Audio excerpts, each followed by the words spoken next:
Days to find. Were you expecting her to come? It was, he didn't call, so I don't know. Is Kathy coming too? She was on there about, she didn't even know what to do. I called her and left her a message.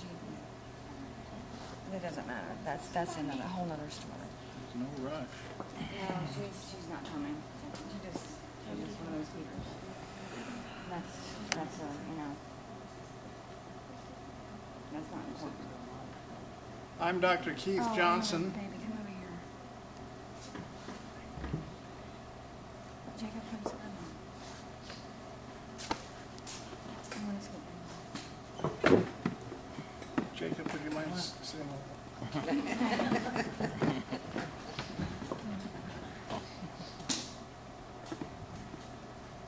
You know, there was somebody in the Bible named Jacob. You know who that was?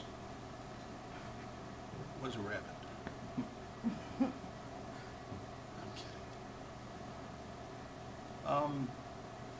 I'm Dr. Keith Johnson.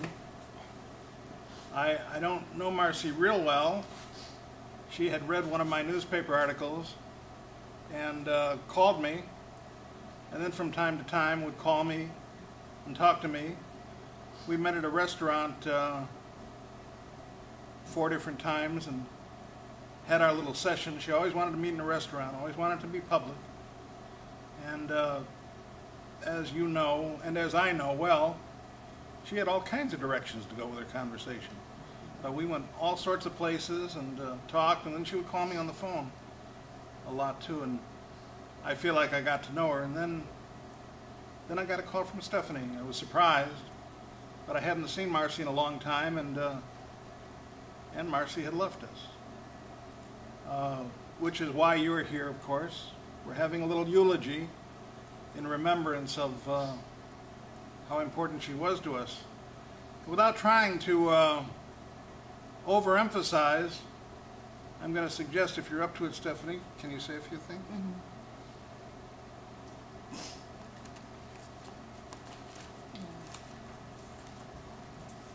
There's no hurry. Jacob, hold this for her, unless you want to come in.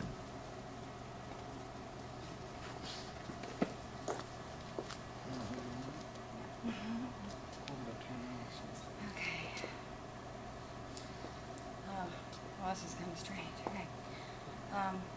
My mother, she was beautiful, compassionate, understanding, giving, intelligent. There's so many words to describe her. If she had $20 in the bank and somebody else needed it, it would be theirs. She was one of the best people I've ever known, and one of the biggest hearts that I've ever known, and she was my best friend. She was my mother, and she was Jacob's grandmother. She was the best at being both. She was our best friend. There are people that feel like they are missing something in their lives. I felt like that a lot, but I've realized that people aren't missing anything. They already have it. They just need to know where to find it. Now I can say I'm missing something in my life, which is my mother, and a part of myself. One day I'll get her back, and the piece of me she took with her. That's it. She was a good woman. And she did love football, and she watched Judge Judy and Law and Order, and she loved to read books. She loved 2.5 Men, that show too. And the computer was her life. And I know that her life was her grandson, Jacob. And she loved you, Jacob, more than her own life. And you know that. And you will see her again. You will be with her again, honey. We both will. I think everybody knows how much she loved you, Jake. And that was it. Just that was just an amazing person that we lost. And that she would do anything for anybody. That's just how she was. And we're going to miss her. Everybody's going to miss her. Especially the ones closest to her. And that's all I can say at the moment. I probably could write a whole book, but you know. You haven't Thank lost you. her. You carry her with you. No, yeah, I do carry her with me. I agree.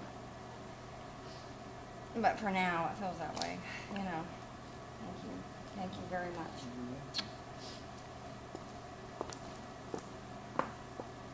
Now, if I can impose on you, we're going to pass the mic around. If you'd like to say something. Now, don't feel like you have to say something, because that's not the case. A voluntary eulogy, but it's a chance for you to say 2 or 3 sentences in memory. So, who's my first volunteer? Mr. Dawson? I'm imposing on you? The policy, yeah. Jacob, give this to them. Just hang on to it, hold it up to your mouth, and pass it around. You know, I met Marci when I was just turned into a teenager, God knows. And we moved into a little neighborhood where my parents didn't have a job, and they went to work with a gentleman by the name of Tommy Touchstone. Marci lived in a little house with Stephanie. She wasn't quite 2 years old yet. And my family, my brother and I, were moving actually into Tommy Touchstone's den because we had no other place to stay. Marci hadn't been standing there. I believe she was paying rent. And Stephanie was talking about how giving she was.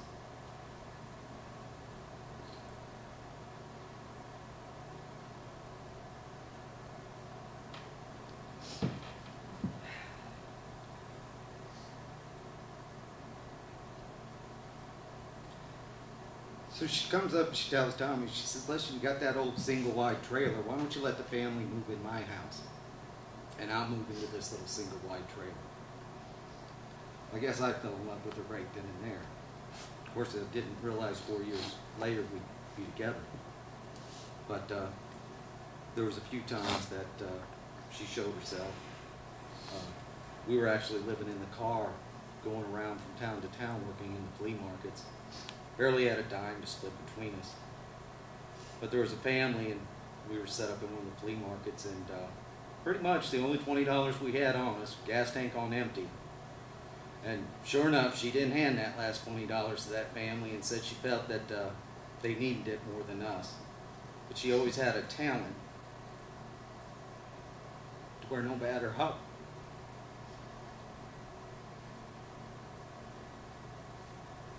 bad things seemed, she could always put her arms around me, and I knew everything was going to be okay.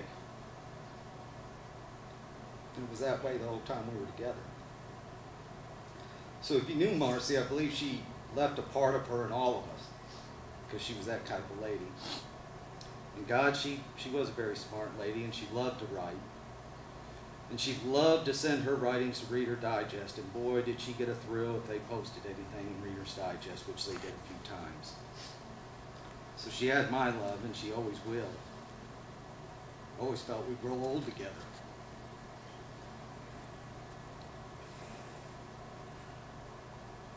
But I'll pass the mic now.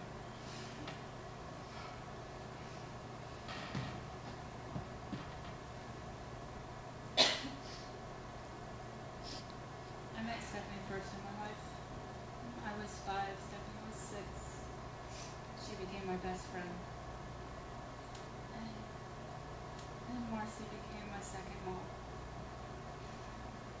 I think I spent more time at you guys' house than I spent at my own. Me and Stephanie were together all throughout our childhood and our teenage years. That's true, the tea jug was always empty. And the Coke. Yes. But Marcy was always there for whoever needed Marcy.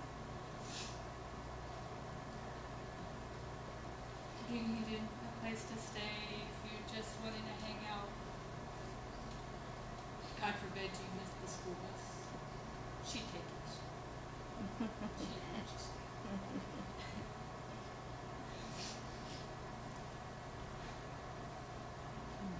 But to this day, I love Marcy, just like she was my mom. And we tried to stay close. We talked a lot on the internet. She never let on that anything was wrong because that's how Marcy was. She was strong. And she stayed strong for everyone around her. Yes.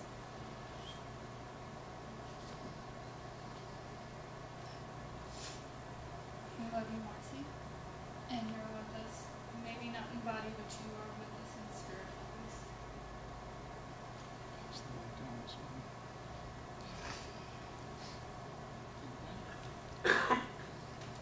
Well, I met Marcy not too long ago, but she did leave the impression on me. I was teaching her Spanish this last summer. I am Stephanie's neighbor,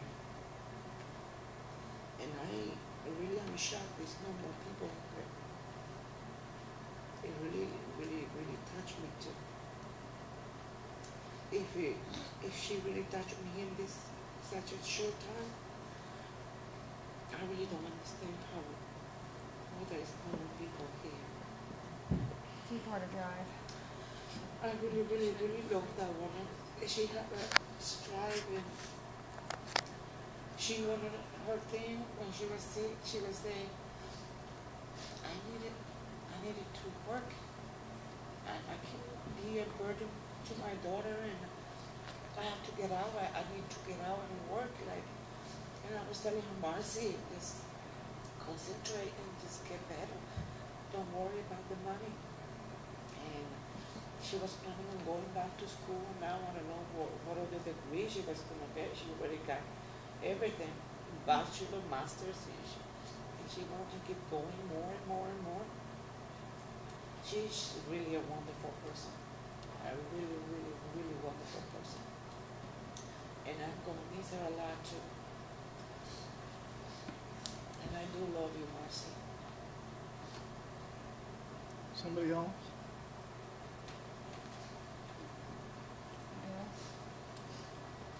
Okay, it's my turn. I miss Miss Marcy so much. She was a good friend to me, and I could call her anytime, and we had many, many talks. Her favorite place to eat was La Napoleros, and we were going to go there when she got better. I told her to call me whatever day she felt the most strongest, and she said, I will. And that was about 2 weeks before she passed away. And then Steffi called, and I'm like, oh my God, I can't believe this. She was getting better, she said. And God wanted her, I guess, for a better thing. But you couldn't have asked for a better person on this earth. She was very giving and caring to everyone. She didn't care how long she knew you. It didn't matter. She was like a grandma to my kids, to my little grandkids, and they loved her very much too. And even my little grandson, he said, I love Miss Marcy, Nana. Her so nice to me. And it was so cool. And she said that he was so cool too when he said that to her. She said, I just couldn't believe how he got attached to me. And I said, I know. But she's going to be really, really greatly missed so much because she was my best friend. About my only really best, closest friend that I know. And she would give you the shirt off her back. She didn't care. You could call her anytime. And like they said, she would give you her last penny of money. She wouldn't care. That's how giving and caring she was. She was compassionate. And she didn't want people to feel sorry for her being sick. And I knew that. And I just treated her just the way I always treated her because I knew she didn't want no pity because that's just how Marcy was. She was strong and caring about everyone. And she's just put a hole in my heart now. And there'll be a very missing spot there because I think of her often. I made some pictures that Stephanie gave to us to make, and I have a few now to put on my wall so I can look at them and think about all the good times that we had together. And you're going to be missed, Marci, a whole lot, and I love you. And thanks for letting me be able to say this to everyone.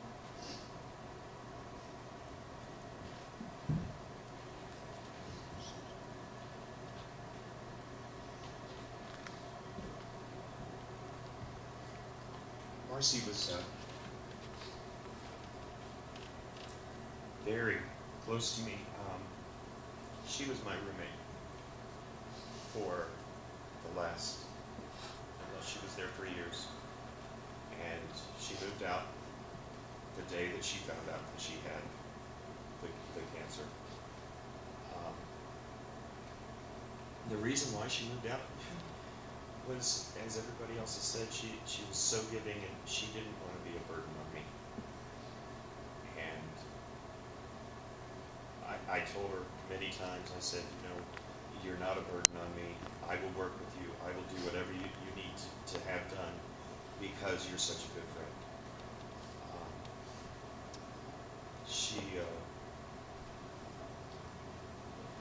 I needed to bring one picture with me, and I did forget it. It was a picture of her with all my dogs. And she was a huge, huge lover of animals, and just a wonderful, wonderful person. And everybody has said it so far. Very giving. She definitely would give the last penny that she had. You are going to be missed, Marci, very, very much. Anybody that hasn't said anything want to say something? Does anybody want to say something? All right. Bring me the microphone. Thank you, sir. Job 14:14. If a man die, shall he live again? That's the question in all of our minds at a point like this.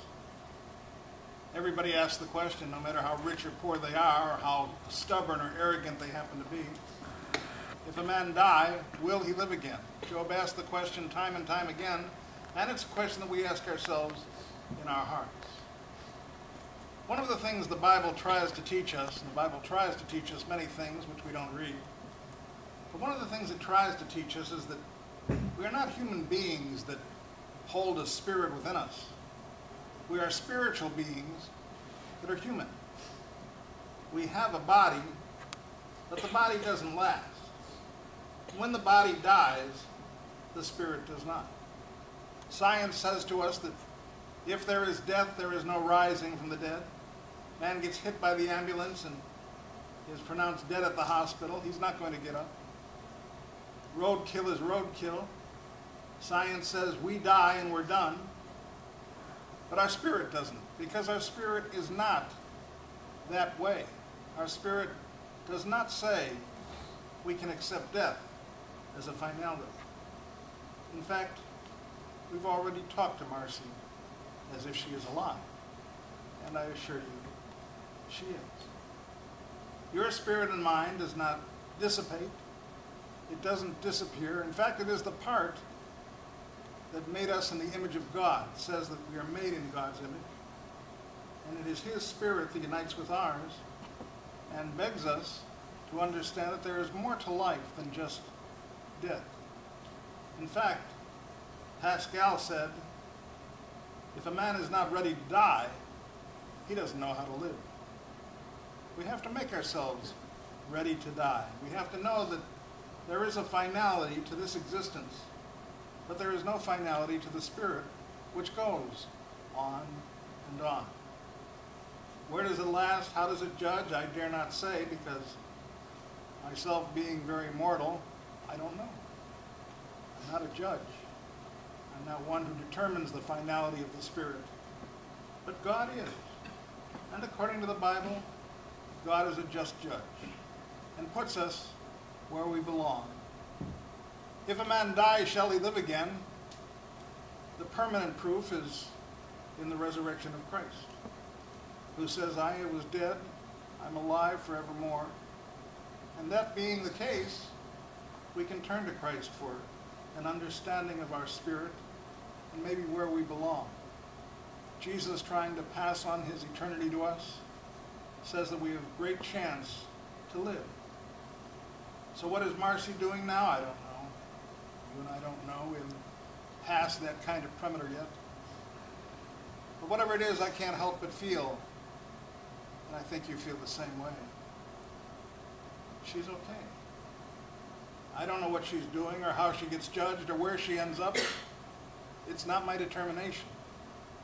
But I know that having had contact with her, having laughed with her and cried a little bit, having tried to understand who she might be and where she belongs, I know she's okay. And is she watching us? I'm sure.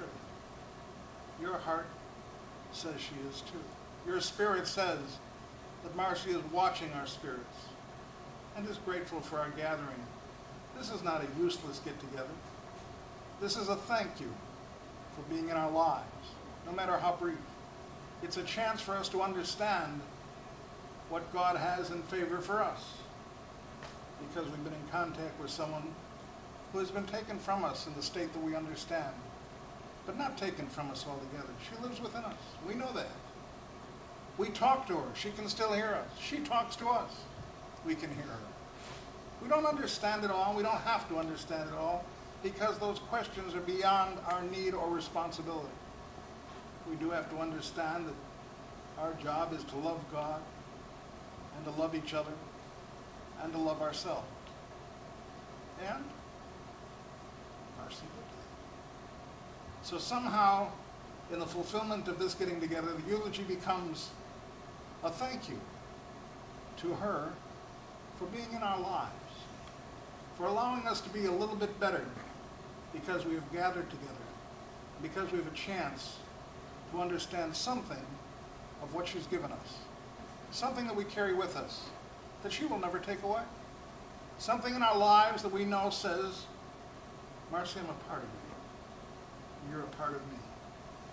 And we'll be together no matter what. Little boy of 6 years old was told that he was going to die soon because he had the wrong kind of cancer.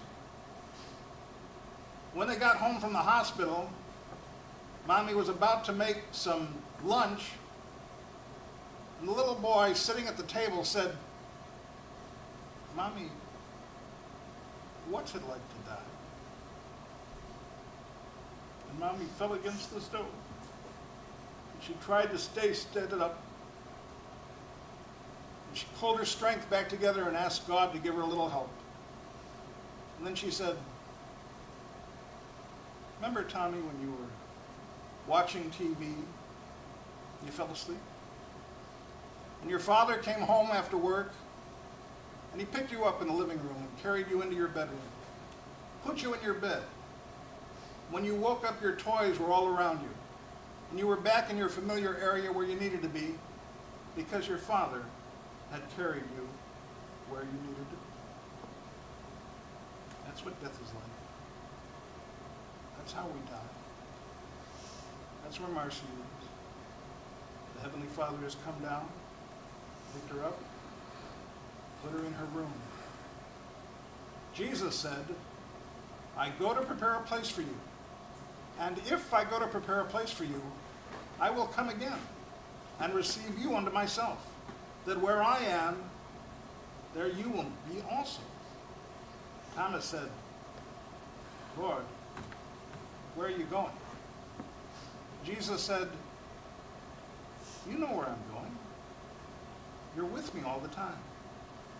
Thomas said, we don't know where you're going. Where are you going?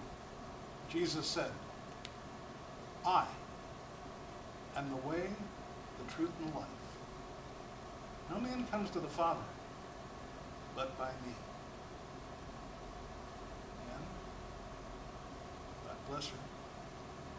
Marci has traveled in a road. You'll follow. And one day you'll be walking down the same road together, hand in hand. Let's bow our heads and a little dedication to Marci. Close your eyes. Father, thank you for putting Marci in our life. Please take care of him. Please take care of us. In Jesus' name. Now, I'm officially closed, but does anybody would like to say anything before we officially close? I know what Marcy's doing right now. She's yelling at those Jaguars. That's exactly what she's doing I right was now. gonna say the game's on right now. Probably, yeah, absolutely. Well, I can tell you, I just happen to know, Stephanie and I went out to eat so that I could listen to her talk, and while we were going to the restaurant, Marci knocked me over. First time I got out of the hospital that I fell, and I don't know what she was mad at, but anyway, I'm just kidding. Yeah. All right, God bless you. Now, what we're going to do is, David, play the music low. Yeah. What we're going to do is partake in the refreshment. There was one more thing I wanted to do. After we partake in the refreshment, sit and mingle as long as you like.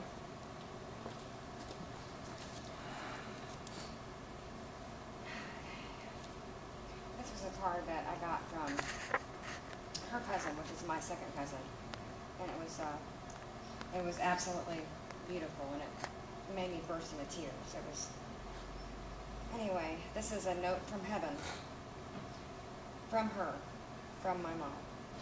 If I could write from heaven, this is what I'd say. Please don't miss me too much. I'm with you throughout your day. You may not see or hear me, but if you're quiet and still, you may just feel my presence, because in heaven there is free will. Don't worry for the day. It will come and go as planned. Enjoy each moment you are given. Keep worry from your hand. Keep sorrow to a minimum, for if heaven you could see. You know I'm safe and happy. I did not cease to be. Moments in time are brief, until we'll be together again.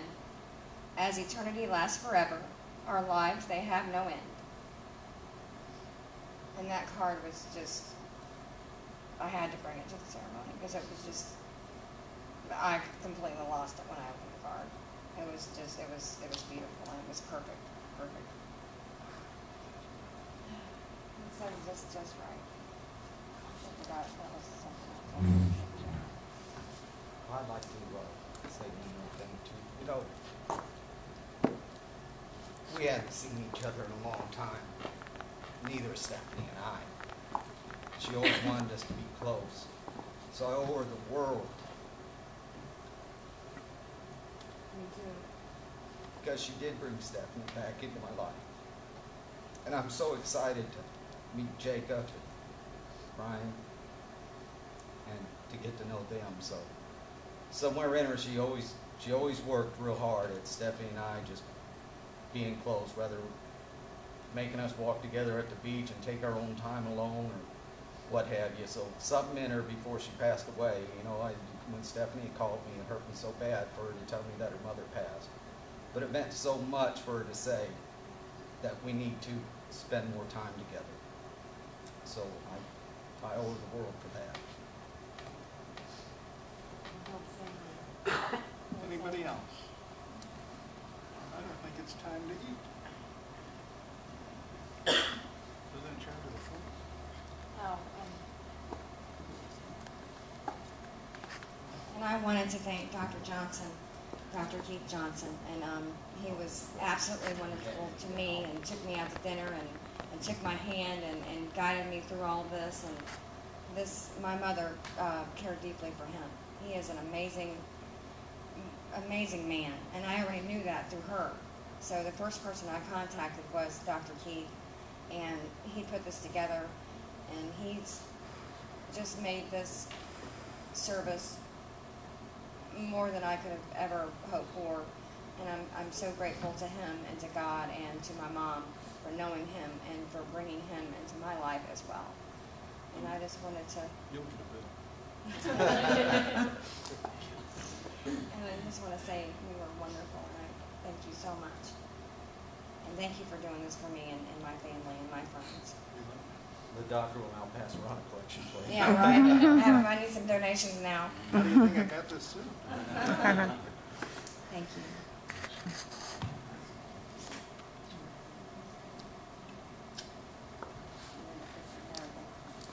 Who's in charge of the food?